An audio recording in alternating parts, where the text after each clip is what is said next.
সবাইকে শুভেচ্ছা। আজ আমি আপনাদের সঙ্গে এমন একটি গল্প শেয়ার করতে চাই যা এক অদম্য আশার গল্প। বাইবেলে এমন একটি গল্প রয়েছে যেখানে মানুষের হতাশার মধ্যে এক অবিশ্বাস্য আশার বার্তা দেওয়া হয়েছিল। প্রথম মানুষ আদম এবং ইভা একটি বড় ভুল করেছিলেন এবং গভীর হতাশায় পড়েছিলেন। কিন্তু সেই সময়েও ঈশ্বর তাদের একটি প্রতিশ্রুতি দিয়েছিলেন। তিনি নারীর বংশধর পাঠানোর প্রতিশ্রুতি দিয়েছিলেন। এই কি বংশধর হবেন সেই ব্যক্তি যিনি পৃথিবীর সমস্ত অন্ধকারের শক্তি, পাপ এবং মন্দের বিরুদ্ধে লড়াই করবেন। তিনি মানবজাতির সমস্ত ভুল ক্ষমা করবেন এবং তাদের উদ্ধার করবেন। আদম ঈশ্বরের এই আশ্চর্যজনক প্রতিশ্রুতি তার দুই পুত্র কাইন এবং হাবেলের কাছে পৌঁছে দিয়েছিলেন। কাইন এই প্রতিশ্রুতিকে অবজ্ঞা করেছিলেন এবং নিজের মতো করে জীবনযাপন করেছিলেন, কিন্তু হাবেল আশা নিয়ে বেঁচেছিলেন, বিশ্বাস করেছিলেন যে এই কি নারীর বংশধর মেসিয়া তার জীবনের একমাত্র আশা। দুর্ভাগ্যবশত ঈর্ষা কাইনকে গ্রাস করেছিল এবং তিনি তার ভাই হাবেলকে হত্যা করেছিলেন। এটি কি মানে যে আশার সমাপ্তি ঘটেছিল? না, কখনোই নয়।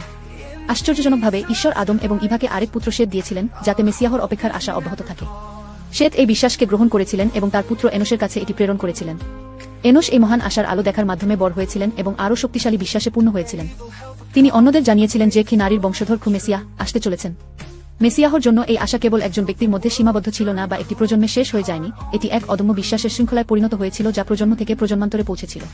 শেষ পর্যন্ত এটি যীশু খ্রিস্টের পৃথিবীতে আগমনের পথ প্রস্তুত করেছিল। এটি আমাদের দেখায় যে অন্ধকার এটিকে থামানোর চেষ্টা যতই করুক না কেন, আশার পথ কখনই বন্ধ করা যায় না। এখন আমি আপনাদের কাছে একটি প্রশ্ন করতে চাই, আপনি কি কখনো অনুভব করেছেন যে সমস্ত আশা শেষ হয়ে গেছে? হয়তো আপনি ব্যর্থতার মুখোমুখি হয়েছেন, কারো দ্বারা আঘাত পেয়েছেন, অথবা মনে হয়েছে যে আপনি একটি বন্ধ রাস্তায় এসে পড়েছেন। কিন্তু যত কঠিনই পরিস্থিতি হোক না কেন, সবসময় আশা রয়েছে।